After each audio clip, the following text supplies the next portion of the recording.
Hey, Geeks. Hey, guys. Hey. Shawn's messing around, so we might as well mess around. Hey, Geeks. Welcome to Geek.0. I'm Chris. And I'm Shawn.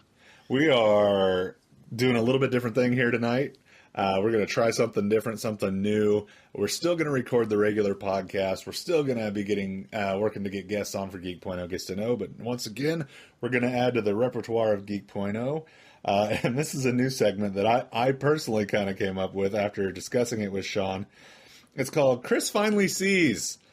Because as much as I love pop culture and love what's going on in the zeitgeist of movies and TV and all that, I don't have enough time to watch as many things as I'd like.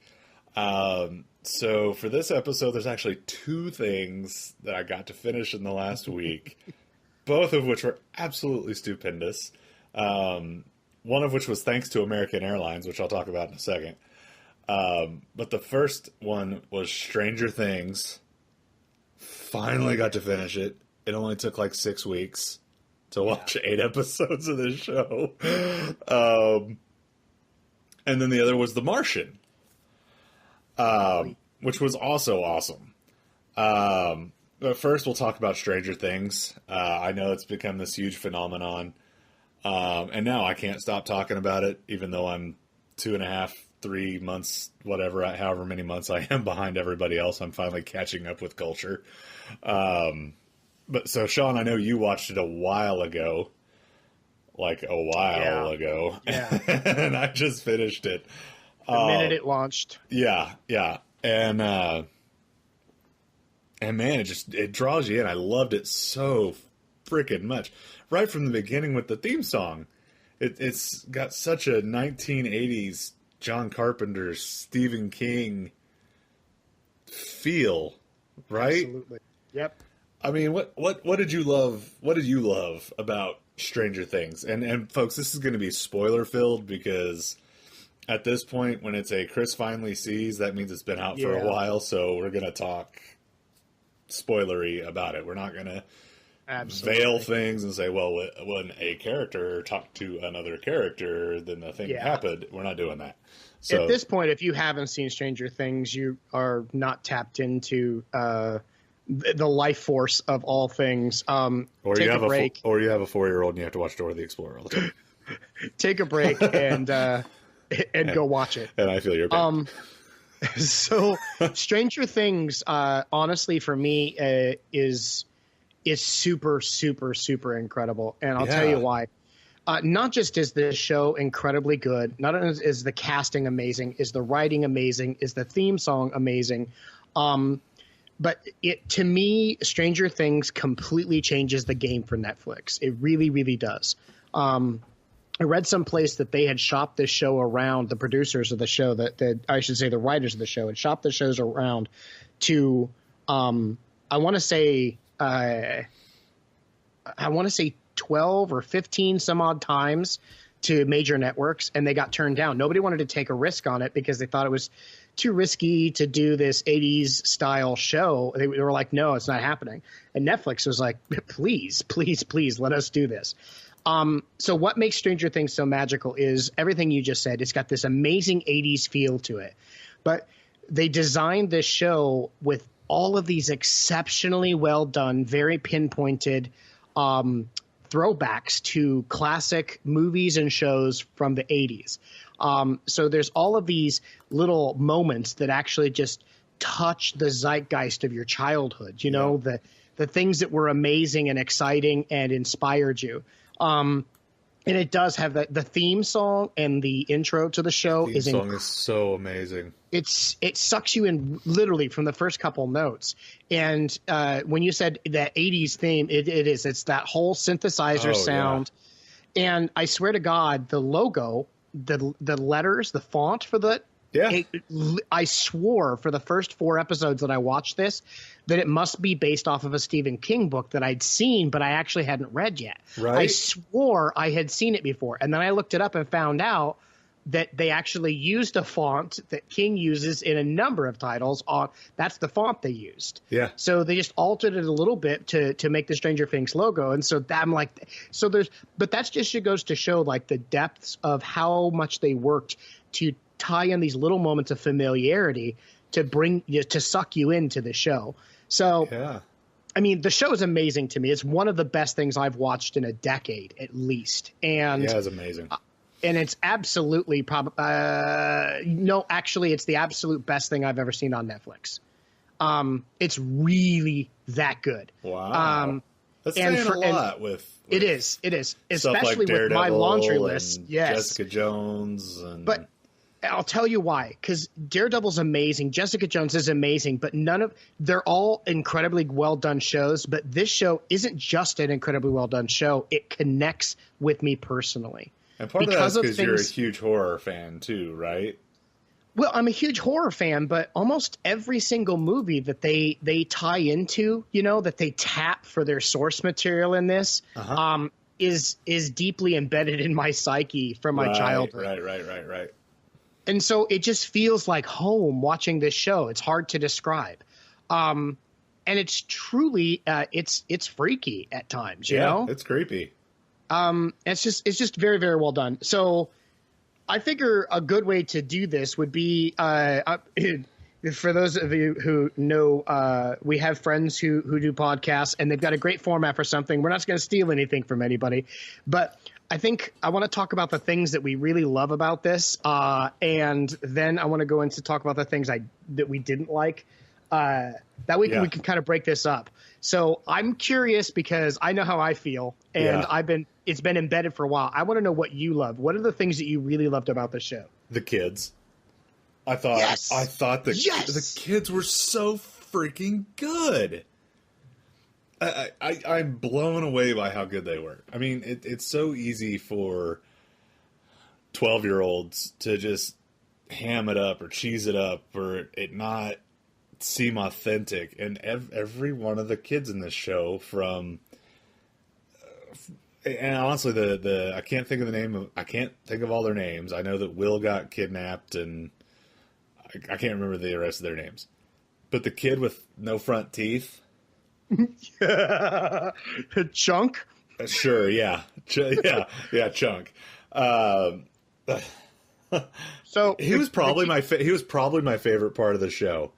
Yes, the girl that played 11 was awesome, especially in like the last episode or so. I want to say the last episode where she's in the classroom and like mentally obliterates the monster. Yes. Was you could feel the power in her performance in that. She was so strong and so good that you felt something when she. I don't think she's dead, really. Maybe. I mean, they kind of leave that open to interpretation. Yeah. They throw waffles in a box at the end, which okay, but the kids were great. Winona Ryder as the everyone thinks she's crazy mom was really good. I thought she gave one of the stronger performances. All of it was good. The effects were good. Though I'll say it would have been nice to see them, because I'm pretty sure those were CG effects for the most part. Correct me if I'm mistaken. Yeah, I saw CG in the show. It would have been kind of nice to see them use practical effects just because of the 80s feel of the movie. Right. You know what I mean? Yeah. But outside, man, it's hard to pinpoint anything that I didn't like about it. I mean, it was so good. It was so freaking good. Yes, it is. So, I mean, what did you like about it? So the kids. Yeah. The kids first and foremost. Dustin is absolutely Chunk. He's very much a look at Chunk from Goonies. Yeah. He's almost a photocopy, only better. Dustin is just absolutely fantastic. I loved Lucas's character. I thought he brought a good balance to things. And Millie Bobby Brown, MBB, who played 11. 11 was fantastic. Right? There's so many points in this show where even with this amazing cast, that she completely steals the show. She has such presence in so many of these scenes. So I will say Winona Ryder, as much as I love her, there were a couple points during the beginning of the show where I just felt like she was overplaying the crazy, neurotic, oh my God, my kid's gone. She had a couple of Nicolas Cage moments. I'll agree with you on that. Yeah, and I was just kind of like, but as the show started getting along, and keep in mind, this is very early, like within the first episode, and I was just like, okay, it's a little over the top, but I loved her. Her character, she's Winona Ryder. She plays this character incredibly well. Yeah. It's because of her her face, the way those expressions come off on her. She's fantastic. And I do love the interaction David Harbour brings. Jim Hopper, the sheriff. Yeah, I like him a lot. The sheriff was fantastic. Loved him in Newsroom in the few episodes that he's in. But yeah, I love how they started with him almost being like this reprehensible character. Yeah. He's just sort of this deadbeat drunken sheriff who womanizer. Doesn't really care. Yep. And then you got to see some real depth in him. And I love the fact that they developed that more and gave him, a little more meat to his character. Mm-hmm. By the way, Nancy Wheeler, wow. She was fantastic too. That girl, I couldn't remember what else I'd seen her in. Natalia Dyer, when I was watching the show, but her eyes are so expressive. She seems so familiar. Yeah, that's the girl she is. Yeah, she's from Hannah Montana. So yeah, okay, so I know that. She played Clarissa in Hannah Montana, and then some other random things, and I'm like, huh? I've never. So like her face.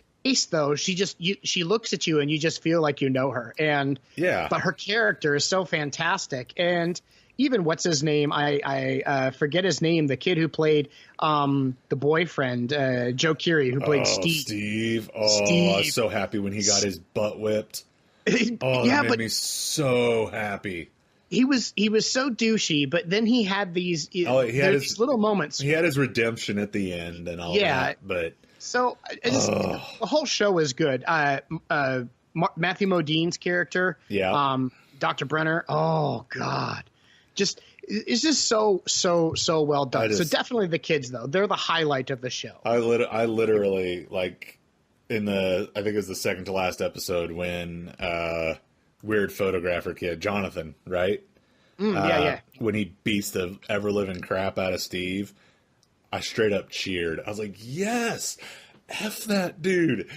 Beat him, beat his ass. Like, I was so happy that dude finally caught a whooping because he was such a douchebag. He was such, and I know part of it was out of his, you think he cares. Well, and that's the problem. It was like, there was this, he cares for Nancy, but it was more like he was just trying to make her a conquest, a notch on the belt kind of feel to him until after he gets his butt whipped. And then it's like, oh, wait, I actually do care about her and blah, blah, blah, blah, blah. So it was very, very good. I'm just going to throw this out there, though. If nothing else, Stranger Things reminded me about how terrible the fashion was in the 80s. The clothing. Oh, my God, yes. And the hair. Oh, and the hair, too. Okay, seriously. There were attractive people on this show with jacked up hair. That you're just like, why? Why did the 80s happen? Why did the blowout hair happen? Why did the weird femme mullet thing happen? Son. Why did all of this happen? Why did people think this looked... Shoulder pads. Why? Why did all of this happen? It made my brain melt. And I know people are going to look back at... And people already do look back at stuff from when I was a teenager, like Jinko jeans and all that, which were pretty doofy at the time. Let's all be honest. Z Cavarici. Yeah, let's all be honest. Missy and I were downtown the other day. And I saw this guy and his girlfriend, and the guy was a decent looking dude. Okay. Yeah. And in a decent outfit, he'd actually, he would pull some tail. I'm just saying. Yeah. He'd pull a whole lot of strange. But this dude was wearing massively, massively, massively skinny jeans to the point where I guarantee he'll never have kids. He had moose knuckle. And then they were rolled up down at the bottom. Yeah. And then he was wearing one of those short sleeve, like patterned polka dot shirts. It screamed hipster. Right. Wannabe. Yeah. And I just looked at it and I said, is this going to be what people look back and go, oh, this is what people wore in the 2010s? And we're going to have to be like, this is the 70s. You know what I mean? Yeah. This is the fashion travesty of the 70s. But I get it. Yeah. The hair, the clothes, it was just fashion was so terrible. It's a mind F to me that that people purposely dressed in the way that they dressed in the 80s. But, you know, one of my favorite things, so we know fashion sucks, but one of my things that I did love a bunch was the references. Yeah. So this show is so steeped. It's so like intensely built on all these shows and movies that have come before it. And the elements of those that are built into the show are done so well. Yeah. I mean, I saw Alien in this show. Mm-hmm. E.T., of course, blatant E.T. references in this show. Yeah. Just about anything John Carpenter's ever touched. Yeah. Carrie, there's just so many things in here. The movie poster is straight Star Wars ripoff. Yeah. With the dual colors, you know, and the way everyone's arranged on the screen. Empire, Evil Dead references. Yeah. So many. The Fog, again, John Carpenter. Firestarter, Goonies. Yeah. The list goes on and on and on. Last Starfighter. One of my favorite 80s movies of all time. So, it would be a fun thing to actually sit down in the show with a notepad and just see if you can record every single reference placed. Surely someone somewhere has done that for me. This is true. As good as it was, I don't want to ruin my enjoyment with it. Exactly. That's why I love Google. Oh my gosh. Oh, you know what? There's one thing that really did bug me, and What is it? Barb. Oh, okay. They just Barb's gone. Yeah, whatever. So that's actually brings me to two things. Number one, Barb just disappears. Yes. Number it's two, like nobody gives a crap. It totally reinforces the whole pretty girl and the fat friend stereotype, and I hate movies that do that. I understand that it exists, but don't give it weight, you know? Right. Don't play to it. And so you've got Nancy, who's this beautiful girl that everybody's fawning after, and Steve wants to add her to his list, and she's got Barb, the awkward fat friend, who, by the way, is literally a carbon copy of what's her name from Goonies. Anyway, I'll pull the name but in a minute. But yeah, Barb she just disappears. She's sitting on the thing, and I understand that played to the story, but she never comes back. And Nancy tries to get people to understand that she's gone. But actually, no one else really talks about it the rest of the show. Yeah, they just don't. It's just like they accept the fact that she disappeared. Yeah, they all assume that she ran away for no reason. And that's because, I dislike that, but I also think that also plays into one of the other stereotypes that they were kind of making light of in this show, is that the ugly girl's forgettable. Right.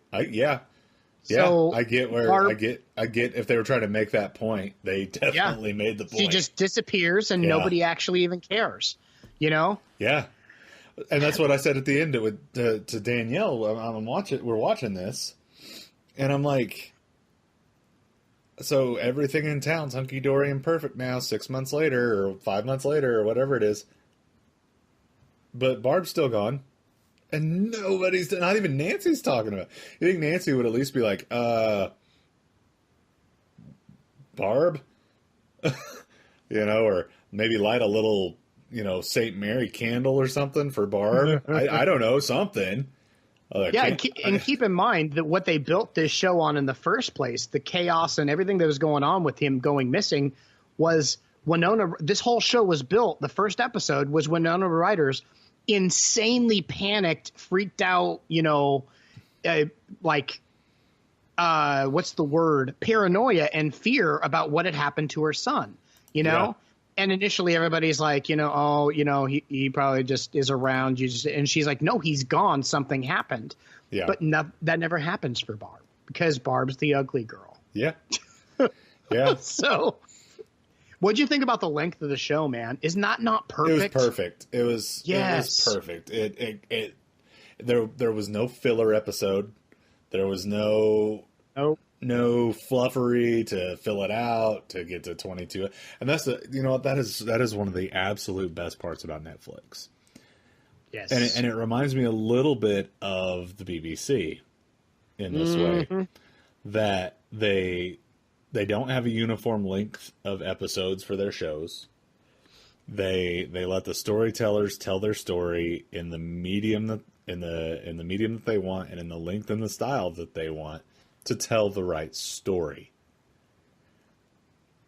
Instead of saying, man, we got to stretch this thing out to 22 episodes, so you better have an episode in the middle where the boys find a dog and adopt it for a day and the hijinks that ensue, or something like that. Or, oh no, Nancy's pregnant because Steve knocked her up because they didn't use protection. And what next time on Stranger Things? Yeah. None of that filler stuff that would add nothing to the story, to try to keep people watching and going. And that's one of the absolute, like I said, best things about Netflix programming versus your network programming. And FX is good at, FX and a couple of their cable networks are good about this too. You see Archer will have 12 episodes. South Park at this point has 12 or 13 episodes. I was just going to say, I think the 13 episode season is the perfect right. between 11 and 13, depending on the show. I think that is perfect for most shows. Yeah. I think Netflix is rewriting that, though. I think they're showing that you can actually tell incredibly compelling stories that keep people wanting more. Yep. Without having to drag it out. And I'm going to tick somebody off if he's listening. You don't have to pull a Lost where you drag something on for literally an extra 3 or 4 or 5 seasons just so you can make some more money off of it. Because you're getting the ratings and yeah. Exactly. Enjoy it for what it is and then let it go. Yeah. And then people will be begging for it to come back again. So I remember when I saw the first article related to season 2, and then I saw the teaser from Netflix official for season 2. The internet went nuts. People went stupid, like, yes. So yeah, I think the length was perfect. We didn't end up having any filler content at all. Yeah, everything was played to its part in the storyline. But what's better is with the short season with only 8 episodes. We also I didn't feel like anything was rushed either. I felt like there was a perfect amount of story devoted to each element and character. Well, except for Barb. No. Except for Barb. You know what? Hashtag poor Barb. Hashtag where's Barb. Hashtag where's Barb.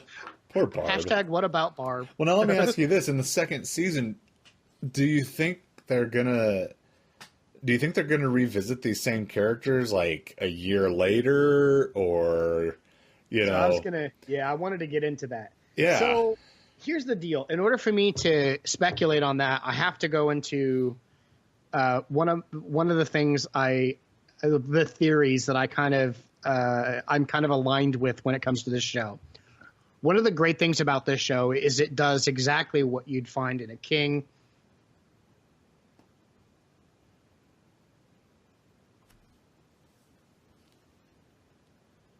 I'm sorry.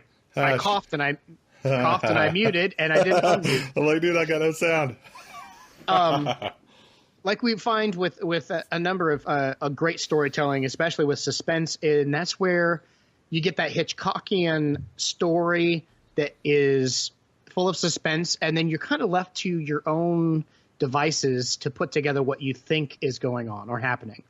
And in this story, I I've seen so many fan theories on the internet, and there's a few that fit right in with some of the things that I've been thinking when I watched the show, but not everything. So, but one of the biggest ones on the internet right now is that the monster in the show, that 11 actually is the monster. And there's some really, really good arguments to be made here for the fact that she is. Number one, when she, in order to get rid of the monster, she has to kill it. She has to go away too. So when she kills the monster, she kills herself. So like when Neo merges with the Matrix? Correct. Okay. So, and that even though the Neo's a product of the Matrix, not actually the Matrix itself. So, but in this case, you'll notice there are several times where she actively works against the boys to prevent them from, stopping the monster. Right. And so, and there's a bunch of, and we don't have enough time to delve deep into this theory and why, but I think that we put it out there at this point. Obviously 11 disappears. She goes away at the end of the show. Yep. And I think it broke everybody who watches the show's heart to see her go, because she's such a great character. And then you wonder, with Stranger Things season 2, where do we pick up? Are we going to see a new storyline with some of the old characters, the way we see with American Horror Story, where the existing characters just get worked into an alternate storyline? Are we going to see a continuation of what happens with these same characters that we loved? This show is so good, and the writing in it is so good. I firmly believe that the writers could tell an entirely new story with entirely new cast, and people wouldn't hold it against them in any way, shape, or form. Although I wouldn't mind seeing a continuation and maybe find out in season 2 what happened to Barb. Exactly. And then also what happens with what happens with the boys now that they've been through this, and can 11 come back, or has she created something new when she, if she assimilated, or whatever you want to call that, that she did with the monster, where she became one with and blew it to pieces. Yeah. So I don't know. I'm so curious as to because of the way the show is written, there's so many different ways that they could take season 2. And I really don't know. Right. And I'm not sure that I actually have a theory in my mind as to what I would like to see. Does it make sense? Right. Because I think I would like. I think I honestly. I think I would. I'm almost in the same vein as you. I don't know what I want. Part of me wants season 2 to just be 6 months later, and we get some additional answers. Where is Barb? Where is 11? What's going on with the facility? Are they still continuing on? Are they... Because it was to get your son back, we just have to forget that all this happened. Well, that's all fine for Winona Ryder and the sheriff, but what about the other 5,000 people in town that have seen all this stuff happen? Or for the Wheeler family who has seen all this happen? Right. Did the sheriff did Sheriff Hopper just bring them all together and go, look, shut the F up, or they're going to kill us all, but at least we got Will back. Is that, you know what I mean? It would be really hard to keep that quiet, I would think. Mm-hmm. But on that same token, people would think you're absolutely nuts if they hadn't seen it. And you know what I mean? Yeah. So yeah, I would like to see a continuation of the story. I don't know if I'd want to see a continuation past a second season though. They'd have to really, really know what they were doing to get past a second season. Because I don't feel like this is a story that can continue to be told and continue to be told and continue to be told. It is a compact story. What I think they've done a really good job of here, and this is one of the things I guess maybe when I say I'm not sure what I'd like, I think I would love to see this. I could see these writers, the Duffer Brothers, and their team of producers taking this and turning it into sort of like a pop culture novel series, sort of like a series of graphic novels where we have Stranger Things, and this was just the first of them. Yeah. So the second season is an entirely new cast of people, entirely new, cool, weird, freaky, you figure it out for yourself thing that happens and maybe in an 8-series episode. Well, and maybe Series. the Upside Down is what connects all of it.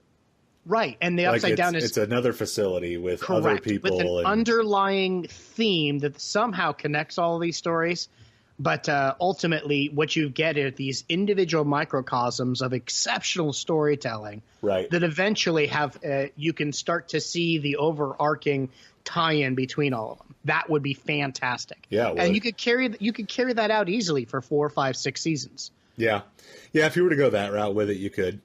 But I just want to see where they're going to go with it. I do too. Loved it. Me too. Loved it. 10 out of 10. 10 out of 10. Thank you, Will Byers, for disappearing in a shed. Yeah, please feel free to do so again. Because you made magic. Yeah, you did. He's Magic Will. Good stuff. Absolutely. So this last week, I was in Orlando for a dealership conference that was hot. I'll just go that route. It was hot. It was humid. Had the opportunity to go to Epcot, went, ate dinner, came back. I was on the first bus. I was on the last bus there and the first bus back because I was that wore out. Didn't see any of it. Didn't even walk out of the gate from the because we fed our dealers in one of the like pavilion houses that are at the edge of the property, and I was just so beat and wore out at that point that I went right back to the bus and left. I was there for a total of 42 minutes. Wow. So I've not yet experienced the magic of Epcot. I'll save that for when I've got my kid with me and my wife with me. But on the way home, American Airlines decided that it would be cool to bump me to first class. Which was pretty. Oh, I saw three things this week. I got another thing to tell you. Okay, so I'm flying back, and I'm on American Airlines, and I get into. I'm like, I don't even know how first class works because I've always sat in coach where I'm just slightly too fat for the seats, and you're scrunched in, and you're trying not to like sweat on the person next to you, and all that stuff. So I'm in first class. I've got this sweet reclining seat, and it's one of the new American Airlines planes that has the touchscreen monitor in the back of all the seats. And it has a full array of entertainment options, TV shows, movies, games, the whole deal. And so I'm flipping through, and I'm like, ooh, The Martian. Haven't watched that yet. Boop. Started The Martian, watched it. Guess what? Loved it. It was absolutely awesome. And I'm sure you watched The Martian 2 years ago when it came out. It's so good. As when most people did. But it was absolutely amazing. Matt Damon was awesome in it. It was funnier than I expected it to be. Donald Glover being in it was great.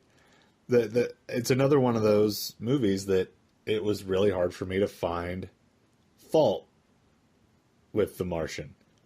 It was the right length. It didn't go on too long. At the very end, you're like leaning towards the screen. Come on, save him, save him, save him. Right. I loved how Matt Damon was emaciated at the end of it because they had to cut his rations down so shallow to keep him alive. I mean, he basically had like bed sores and stuff because he wasn't eating. I mean, it was really well done. Loved it. How Absolutely. about? So I know it's been a while since you've seen it, as with most people. Well, I've read the book a couple times, and so you probably have a little more background to it. Than... I was really, really not sure what to think when I heard they were making a Martian movie. When I first heard of it, and then when I found out they were going to cast Matt Damon in it, I thought about that, and I was like, this could be either catastrophic or it's going to be beyond stellar. It's Matt Damon. It's very. I doubt it'd be too catastrophic. Yeah, I couldn't. I was trying to wrap my head around. They're not all going to be the Brothers Grimm. I wasn't sure if they were going to go straight. It's so terrible. If they were going to go straight emotion and I didn't want them to pull a Tom Hanks with him. Okay. Right. Where the movie is just straight emotion and drama nonstop. Or if they were going to put some of the elements of humor in it. And so for those who haven't read the book is definitely not for kids or young adults. Right. It's laced with profanity. Yeah, and rightfully so when a human being finds out he's been left on Mars. So it's incredibly well done. It's an exceptional book, and I recommend it as a great piece of reading to almost anybody, regardless of what your favorite is. The cast in this movie is fantastic. And I'm not just speaking of my ridiculously insane, totally respectful at times and other times utterly inappropriate crush on Jessica Chastain. I've got a thing for redheads, and I married one. But Jessica Chastain is one of those who just makes my heart skip a beat several times every time I see her. So, but yeah, this movie's so well done. I loved it. It's perfect level of humor. They really captured some of the emotion in the book and the chaos. And half the Marvel universe is in it. Yeah. Chiwetel Ejiofor's in it. Sebastian Stan's in it. Michael Pena's in it. Kate Mara, who's kind of, sort of Marvel, I guess, is in it. I mean, the cast was amazing. But we've got all these great characters in it. So we've got Donald Glover, who's fantastic. Sean Bean, who's amazing. And he didn't die. Sean Bean didn't die in this movie. Sean Bean didn't die. Da-da-da-da-da. Jeff Daniels, who's always awesome. Love you in Newsroom, man. So Michael Pena, who's like seriously one of my idols. That was the worst part of the movie is that Michael Pena didn't play Michael Pena from Ant-Man. I know. God. I love him so much in Ant-Man. And then, of course, Mackenzie Davis. And come on. She's awesome. Who doesn't love some Mackenzie Davis after *Halt and Catch Fire*? So it's very, very well done. I was ecstatic when I first saw the movie. I'm like, oh, my God, they did such a good job of, taking this from a written form to a visual format. And Damon was exceptional in it. I couldn't picture anyone else playing his character once I saw him. Well, and 10 minutes in, I totally believed him. And he's basically he's acting opposite of camera for the entire movie. He spends maybe all of 10 minutes interacting with someone. And that is what makes it so good like the acting so good is he's got no one else to play off of. He has to embody the thoughts and emotions of a human being who, realizes that he may very well die and that he's been left stranded billions of miles away from Earth, and he's done, Yeah. And then his analytical scientific mind kicking in saying, heck no, I'm going to science this bitch, Yeah. And not giving up. And if there is any story, like I've seen so many great movies, period pieces and everything else that are all about triumph over tragedy. This movie is one of the best I have ever seen. This story is one of the best I've ever read of triumph over tragedy, of somebody overcoming the worst of situations and turning it into something amazing. So, it's very, very good. I love this movie. I'm so glad you finally saw it. I know, and I've been wanting to see it and wanting to see it and wanting to see it, and it just had never worked out to where I could carve the couple hours out to watch it. Chris is finally seen. Yeah, and then I forgot about this one. Another hit from 2014 that I finally got to see. I watched Godzilla.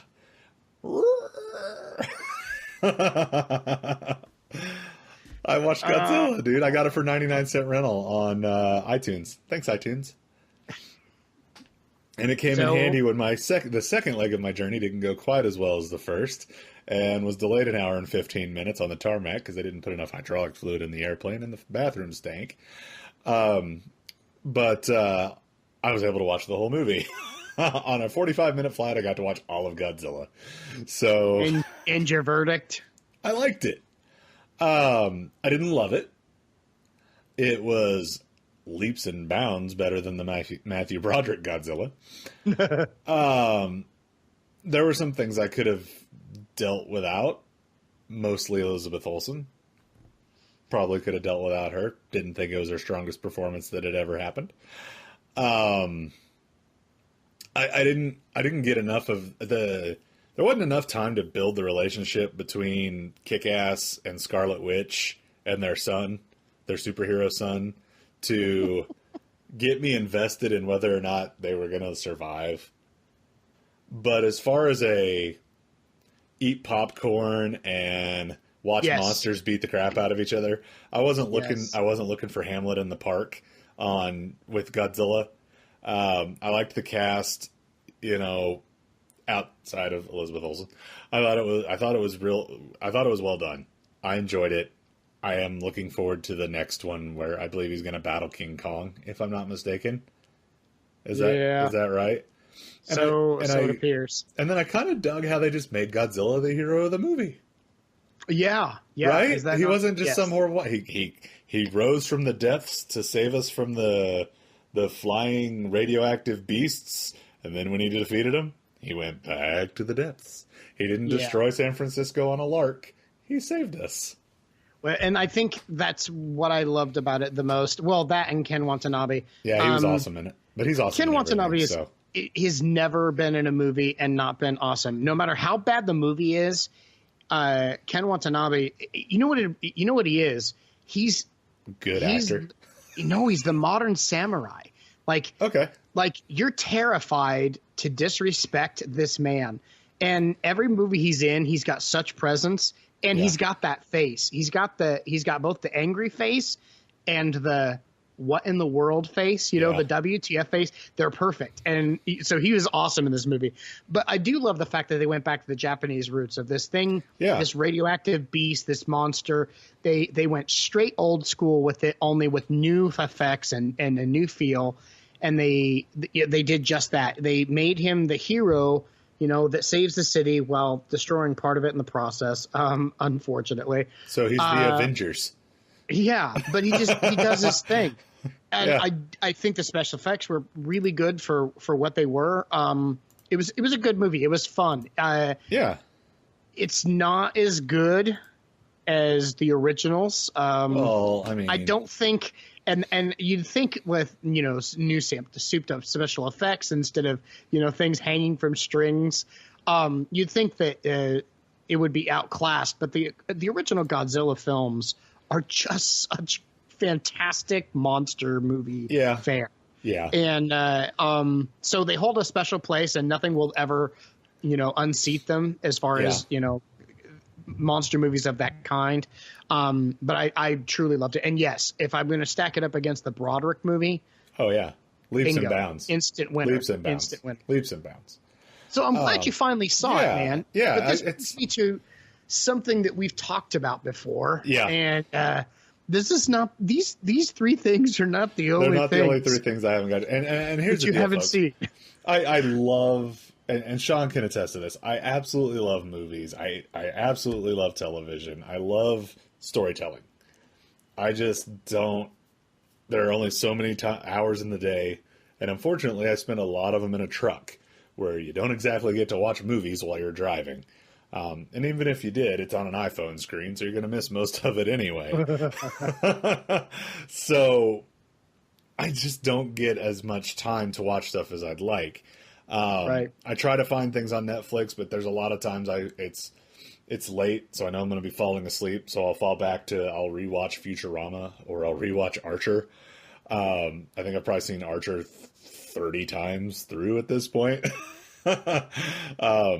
Not that anybody could be upset with me for that. And bless you for that. Not that anyone should be upset at me for watching Archer over and over and over and over again, except for my wife. So I just don't have as much time in the day to, and let's be also perfectly honest, the movie selection on Netflix isn't exactly what it used to be. Netflix. Yeah, but in Netflix's defense, Netflix made a declaration in the middle of last year. I know. We're going to focus on original content. Movies Netflix was going to add 600 hours of original content because they were facing a losing battle with the networks over the licensing of shows. So what they did was it just started dumping them en masse. Yeah. And I did see something 2 weeks ago that filled me with such joy. And that's that by the end of next year, Netflix plans to have 50% of the content on the network be original content. And let me tell you, for the most part, that's fine. Well, with the number of shows that they have that are award-winning of their original content, I'm all for that because there's a whole lot of trash, old movies from the 90s and 2000s and 80s I have no interest in seeing. London has fallen. That fill the coffers, in the current Netflix. So... I'm actually kind of scrolling through it right now, and there's a few things that have popped up. Zootopia is cute, and that's one of the new... they've got that exclusive streaming rights with Disney.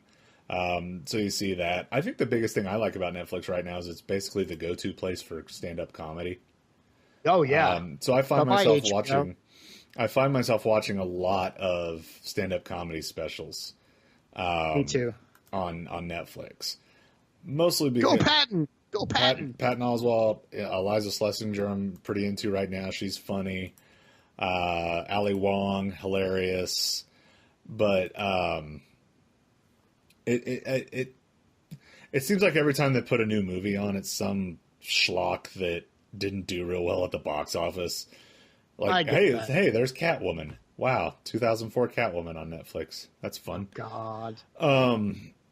So, and then I've got Hulu, which there's some movies on there, and then I've got Amazon Prime, and I'd say movie-wise, Amazon Prime's probably my best spot for looking for movies. Okay, but, so since I'm out on the road all the time, it's hard for me to find stuff without buying it off of iTunes or renting it. I get that. But so what were you going to say? Let's do this. So instead of talking about all the crap that sucks on Netflix, that you don't want to watch, let's talk about some shit that's on Netflix that you should have watched already. Okay. Are you going to quiz me real quick? Netflix and regular TV, okay, whether you're doing Hulu, Vudu, Netflix, however you're streaming, these are some shows that you absolutely must have watched by the end of 2016. Okay. All right. So, have you seen American Crime Story? No. And I'm going to get people versus O.J. Simpsons? No. It's so good. Okay. It's stupid good. That's on Netflix or? Yeah. Okay. People v. O.J. Simpson. Or no. That one's on Hulu. I'm sorry. Okay. That's fine. Yep. So People versus O.J. Simpson. Writing a list down right here of things that Shawn wants me to see this year. American Crime, the first season of it. Is that O.J. Simpson? No, this is American Crime Story was O.J. Simpson. People versus O.J. Simpson. Okay. American Crime is another one of those shows where it's a series. Okay. And then there's they tell a different story. It's not going to depress the hell out of me, is it? No, it's pretty powerful. It's pretty powerful. Okay. Better Call Saul. Yes, that has been on my list. Okay. OITNB. Orange is the New Black. Yeah, yes, I knew what it was. I'm not caught up with the most recent season. I've seen the first episode of the most recent season. Okay. So that is one that I have been watching. So The Americans. Oh, that's a good one. Is so good. That I've watched. That one. So that one I've seen. Yay me. Go me. Okay. Go you. Veep. Veep I like. I've watched Veep. Okay. Mr. Robot. I'm all the way through season 1 and I'm partway through season 2. So Mr. Robot has been being watched. Okay. And I know you've been watching Unbreakable Kimmy Schmidt, so good on you. Yep. On my list is also Jessica Jones and Daredevil. Seen both of those. Okay. Are you watching BoJack Horseman? Because if you're not... I'm all the way through it. BoJack Horseman was amazing. Oh, yeah. Now, I will say, Friday, Luke Cage drops. So here's the deal. Yes. I don't miss a Marvel thing. Okay. Fair enough. So Luke Cage is probably the next thing that's gonna... Well, I'm gonna fill you up here because I've got a few more for you that'll go in the coffers to fill those dead spaces between those. So, Silicon Valley. Love it. Halt and Catch Fire. Love it. Okay. Netflix has an exceptional drama called Bloodline. I started watching the first episode. It didn't grab me, but I will give it another shot. Oh, it's like the best thing Kyle Chandler's ever done, dude. I don't know. The first couple seasons of Friday Night Lights are pretty strong. Yeah. Clear Eyes, Full Hearts this is can't really lose, good. son. Clear Eyes, Full Hearts. And then The Night Of. The Night Of. It's so amazing. John Turturro. I can't tell you too much. Michael K. Williams. It's one of those shows I can't really give much away. Okay. Without giving away the plot of the story. Yeah, I will fine. say it's only a season long, and it's never going to go beyond that. It tells one story, and that one story will grip you. Here's the deal. The podcast. That's on Netflix? The Message. No. No, it was HBO. So Okay, I'll figure that out. I may have watched that show. Okay. But I didn't watch it on Netflix. That's fine. I'll figure it out. And try to get to the Get Down. Okay. I started it. I got about 30 minutes into it. I did the same thing, but trust me, it just gets better. Okay. If you can give it 3 solid episodes, okay? Isn't it like 3 hours an episode or something? No, third 40 minutes. They're good. Okay. They're good. Okay. I will. Yeah.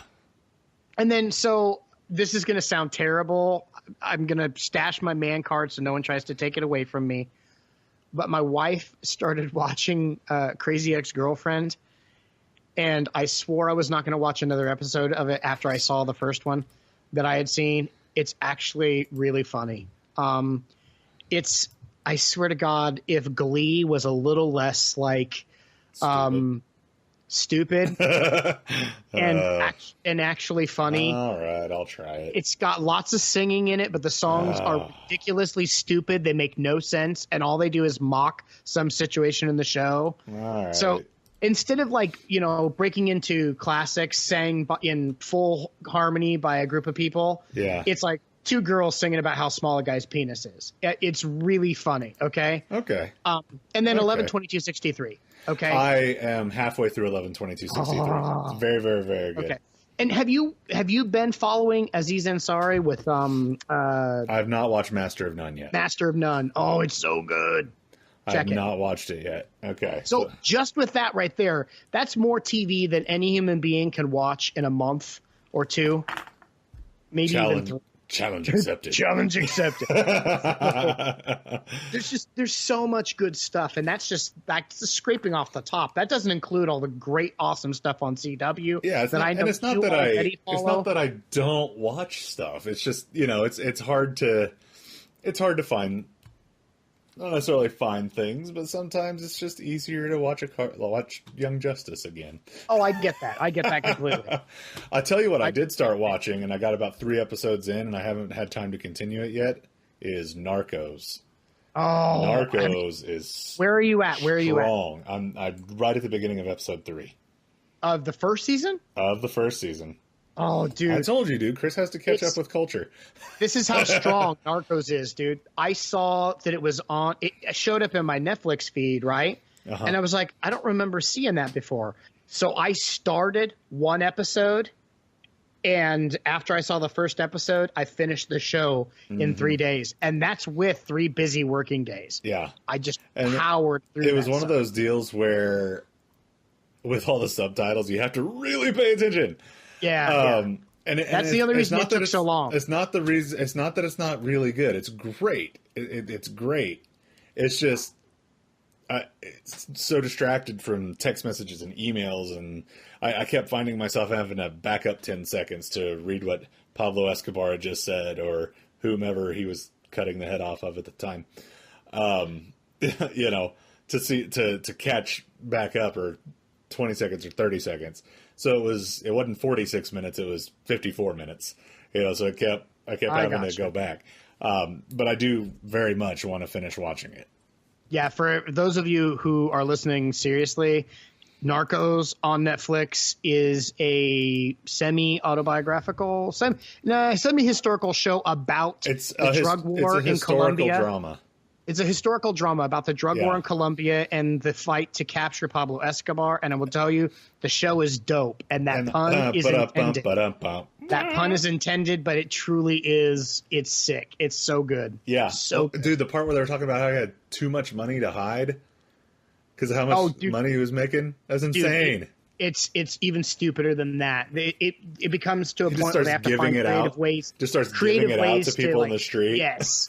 Make stuff with it. I mean, it's stupid. It's stupid. Love it. I love it.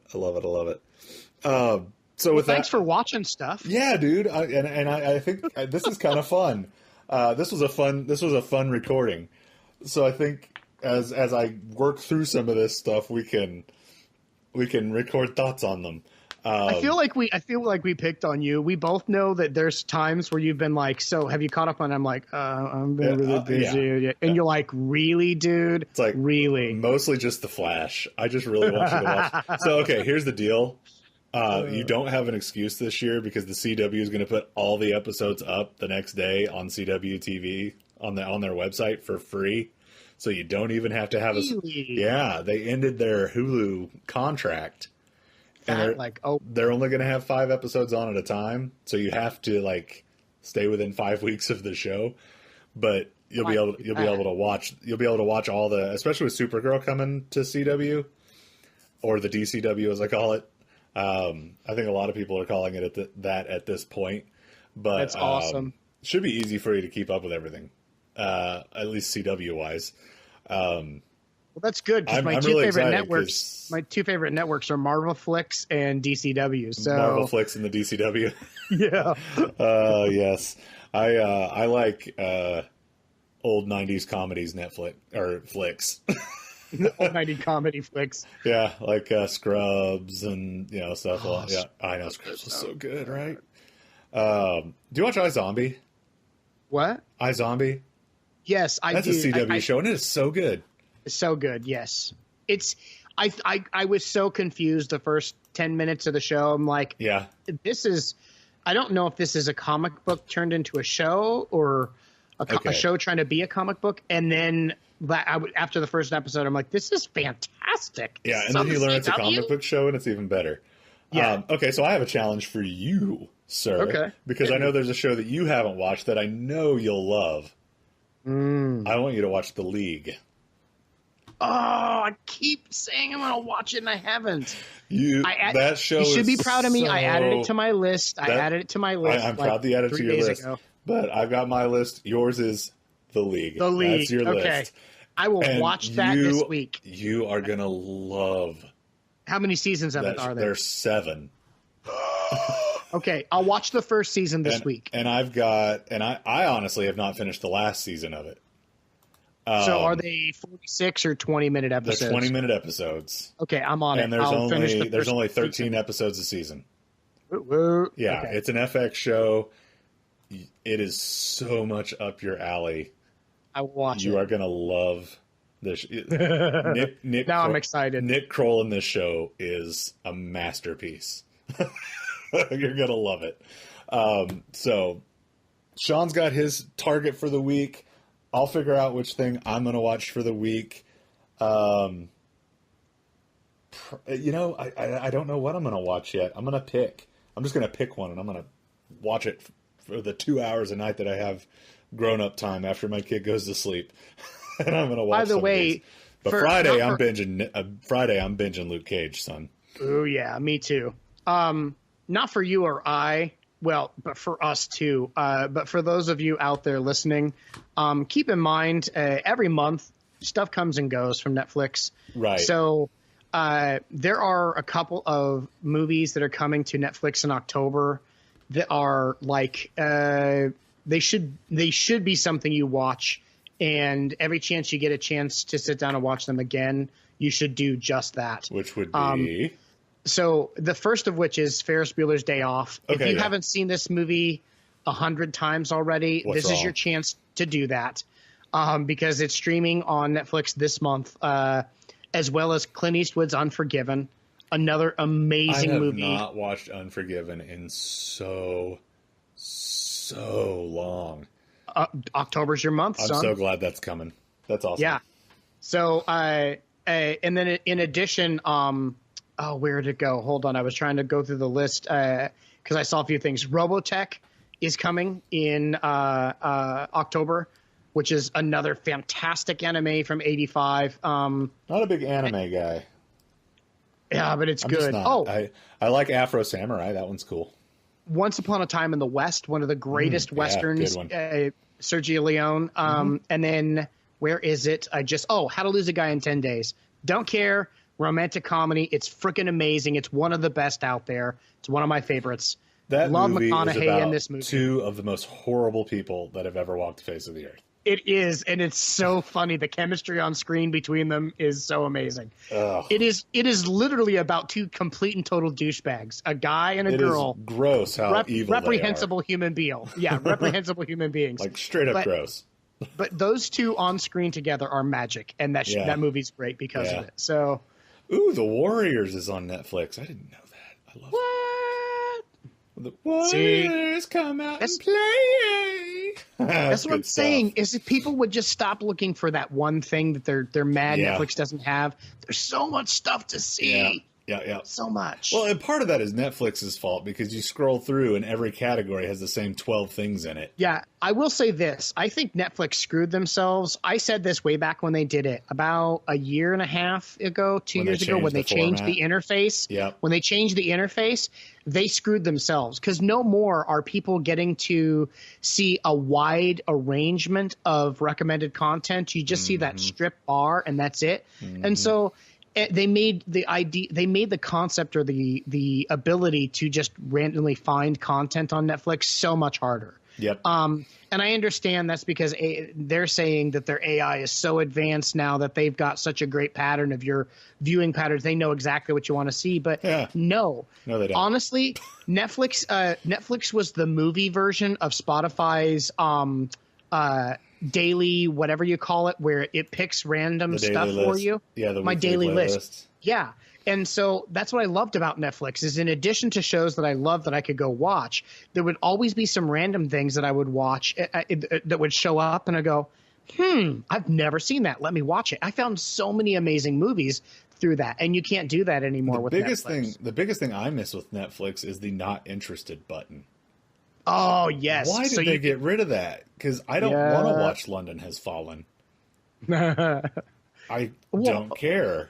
Wait, London Has Fallen? Tokyo Has Fallen? I don't know. The one with Gerard Butler and Morgan Freeman. Don't give a crap. Pacoima, Illinois Has Fallen. LA Has Fallen. Whatever. I gotcha. Yeah, all of them. Don't care. Don't want to watch London Has Fallen. Don't want to watch Catwoman. Let's see what else can I scroll through here and I don't want to watch. No. I guess you don't want to watch The Ranch? Don't really want to watch The Ranch. I gave that about 20 minutes and went, nope, hung that up. I don't want to watch Supernatural because, I'm an adult. Hey, the first 6 seasons of that are good, and then they should have just stopped. Stop. The first 6 seasons were good. I don't care. First 6 seasons were good. Gosh. I don't want to watch any of the Adam Sandler content at all because they don't have any of the good ones. They just have the new stuff that he's making. I want Happy Gilmore and Billy Madison. I was just going to say, you bring Billy Madison back, I'll watch a few things. Exactly. I don't care about the do-over. Even Big Daddy. Okay, so we should probably stop grouching about Netflix now. Because we've been doing it for a little bit. But you've got your show you're going to watch. I'll pick out a show from one of these, so that way we both have something to talk about a little bit the next time we get together to do one of these. We are still going to do our regular Geek.0 show. We'll be recording that tomorrow. And then we are still working on we're going to do a new Geek.0 Gets to Know. Yeah, we're efforting a guest as we speak. We may not get to it this week, but the next week we will try to record that if the gentleman we are wanting to get on the show is available. But we are continuing on with the Geek.0 brand. I know it's been a couple weeks, but we had a long conversation about what we wanted to do with Geek.0, and we just decided to have more fun with it and quit trying to be a news outlet and just have a good time. So for Geek.0, or you know what, you can find us at Geek.0.com. You can find us at all of the social media sites, Geek.0, GEEKPOINT, and the number 0. So for Geek.0, I'm Chris. And I'm Shawn Michael. Have a great week, Geeks. Peace.